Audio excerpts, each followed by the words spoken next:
Arnos പാതിരിയുടെ ഭാരതപ്രവേശനത്തിന്റെ 325-ാം വാർഷികവും 293-ാം ചരമവാർഷികവും Pazhuvil saint Antony's ഫൊറോന പള്ളിയിൽ ആചരിച്ചു.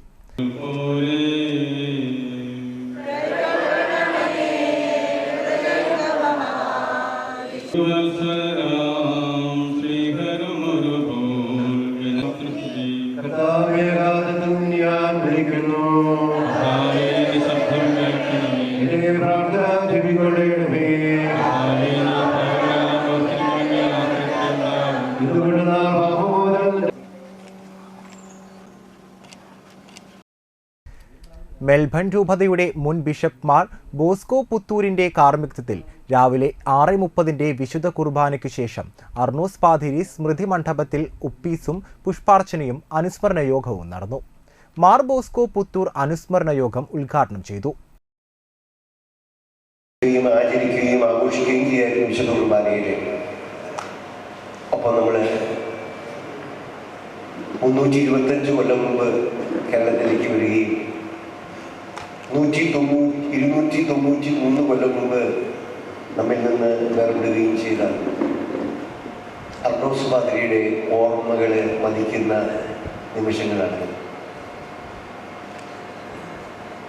ആരാണ് അർണോസ് പാതിരി? എനിക്ക് തോന്നുന്നു മലയാള മനസ്സിൻ്റെ മതാത്മകതയ്ക്ക് മതിപ്പിക്കുന്ന സംഭാവനകൾ ചെയ്ത മഹാത്മാവാണ് അർണോസ് പാതിരി. പഴുവിൽ സെന്റ് ആന്റണീസ് ഫൊറോന വികാരി ഫാദർ ഡോക്ടർ വിൻസെന്റ് ചെറുവത്തൂർ അധ്യക്ഷനായി.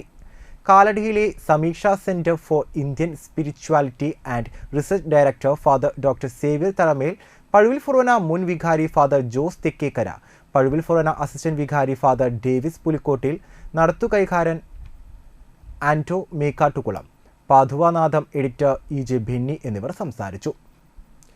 ദീപിക കർമ്മശ്രേഷ്ഠ അവാർഡ് നേടിയ തൃശൂർ അതിരൂപതയിലെ മുതിർന്ന വൈദികനും പഴുവിൽ ഫൊറോനയിലെ മുൻ വികാരിയുമായിരുന്ന ഫാദർ ജോസ് തെക്കേക്കരയെ ചടങ്ങിൽ വെച്ച് ആദരിച്ചു. പഴുവിൽ ഇടവക മാതൃവേദി ഒരുക്കിയ പുത്തൻപാന നൃത്താവിഷ്കാരവും ഉണ്ടായിരുന്നു. അർണോസ് പാതിരിയുടെ അനുസ്മരണ ആഘോഷ പരിപാടികളോടനുബന്ധിച്ച് പഴുവിൽ ഫൊറോന ദേവാലയത്തിൽ നടത്തിയ പുത്തൻപാന പാരായണ മത്സരം, പ്രസംഗ മത്സരം എന്നിവയിൽ വിജയികളായവർക്കുള്ള സമ്മാനദാനവും വിജയികളായവരുടെ കലാപ്രകടനവും നടന്നു.